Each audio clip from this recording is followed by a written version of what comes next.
জনগণের চোখে তুলে দেওয়া হচ্ছে। বিপ্লবের নামে জনগণকে উস্কানি দিয়ে আরেকটা দেশে নৈরাজ্য তৈরি করার একটা প্রয়াস নিয়ে তারপরে যেন থার্ড পার্টি ক্ষমতা টেক ওভার করতে পারে, আবার যেন আমরা ভুক্তভোগী হই, সেই পরিস্থিতির দিকে আমাদেরকে ঠেলে দিচ্ছে। মব উস্কে দিয়ে উৎসাহিত করে একটা নৈরাজ্যের দিকে যদি ঠেলা হয়, সেটা দেশের জন্য কারোর জন্য ভালো হবে না। 6 মাস কি করেছেন?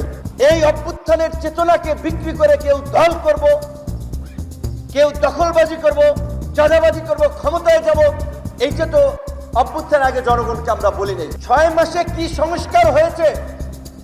খালি টেলিভিশনের হেডলাইন হচ্ছে, পত্র পত্রিকায় লেখা হচ্ছে, শ্বেতপত্র প্রকাশ করেছে নাকি 28 লক্ষ কোটি টাকা পাচার করেছে। কারা কারা 28 লক্ষ কোটি টাকা পাচার করেছে নাম এসেছে আপনাদের সামনে। দায়িত্বশীল নাগরিকের জায়গা থেকে প্রকাশ্যে ভায়োলেন্সকে আমি উৎসাহিত করতে পারি না, প্রকাশ্যে সংঘাতকে আমি সমর্থন করতে পারি না, সহিংসতাকে আমরা সমর্থন করতে পারি না। আজকে এক জায়গায় আগুন লাগবে, সেই আগুন অন্য জায়গায় এসে পড়বে না।